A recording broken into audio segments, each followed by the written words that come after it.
Kami doa untuk semua peralatan yang kami pakai, kiranya Tuhan menolong supaya semuanya boleh berfungsi dengan baik. Dan juga untuk cuaca, kiranya Engkau juga memberikan cuaca yang terbaik sesuai dengan kehendak-Mu. Kami berdoa untuk para pembicara yang akan membawakan materi-materi mereka Tuhan di webinar kali ini. Kiranya Engkau juga memberkati mereka supaya apa yang mereka sampaikan boleh menjadi berkat bagi kami semua. Terima kasih Tuhan, kami menyerahkan seutuhnya webinar dan expo hari ini dan besok ke dalam tangan kuasa-Mu. Di dalam nama Tuhan Yesus kami berdoa. Amin. Now we will listen to Indonesian National Anthem Indonesia Raya. Kita akan mendengarkan lagu kebangsaan Indonesia Raya. Saya persilahkan rekan-rekan bisa bangkit berdiri.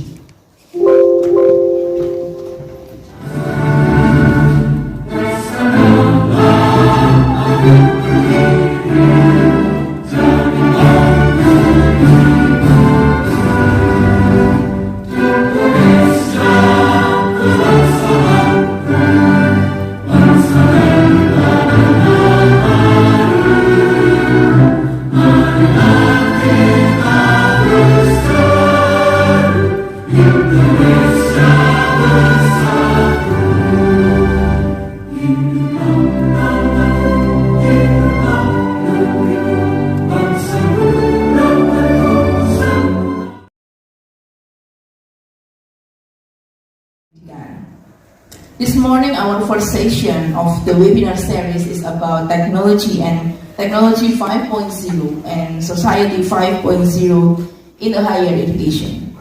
There are many opportunities as well as challenges to encounter and walk in it. And today, our speaker will share his insights and experiences to prepare us facing the new era in education. Di akhir pemaparan materi dari pembicara kita hari ini nanti akan ada sesi tanya jawab dan presensi. Bapak Ibu dan rekan-rekan yang hadir onsite di ruangan ini dapat mengangkat tangan dan bertanya langsung. Sedangkan Bapak Ibu yang hadir online bisa menuliskan di chatroom dan menyebutkan nama dan institusi Bapak Ibu terlebih dahulu. Bapak Ibu boleh menggunakan bahasa Inggris atau bahasa Indonesia. Nanti saya akan mentranslate jika Bapak Ibu menggunakan bahasa Indonesia. In the end of the presentation, you can ask questions by raising your hand or write it in the chat room, and you may use English or bahasa Indonesia. I will translate for you. Dan saya akan memperkenalkan pembicara kita hari ini. I would like to introduce our speaker today. So we have now Mr. Galvin Radley M.Ed. from Ateneo de Manila University, Philippines. Hi to everyone. Selamat pagi. I hope I said that right to everyone in the room today. Thank you for joining us. Selamat pagi. Thank you. Magandang umaga po. I still remember some of Tagalog words there. Yeah, okay. So without any further ado, please welcome Mr. Galvin. And then this temperature is something that the air conditioner tries to make for the environment that you're using the air conditioner in. And then you have newer air conditioners that are more interactive. So air conditioners, for example, that detect the current room temperature so that it knows how much power is necessary to meet your ideal temperature. So these are technologies that are present right now. These are technologies that are probably in our rooms, in our classrooms, conference rooms, and even in our homes right now. In Society 5.0, what they're predicting is that air conditioners, for example, as to illustrate it, that is like this. I think it's important for us to understand what is volatile, what is uncertain, what is complex, and what is ambiguous. But more than that, to think about what this means for us.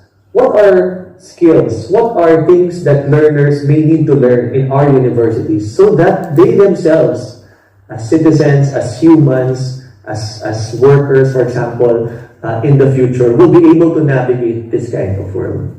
So I'm sure that many of you in the room, both virtual and physical, are familiar with VUCA. To vision, from uncertainty to understanding, from complexity to courage, from ambiguity to adaptability. So in the next few minutes, allow me just to walk you through each one. Very briefly, And then I will also share some examples. So my name is William. I am a medical physics student in Satya Kristen University, and I am on my second year and on my first semester, and it's almost ended. It'll end in December. So my question sort of leaning towards the adaptability point in the VUCA world. So as someone who started my studying in 2021, where COVID is still a lot of chaos, there is this sort of uncertainty whether or not we should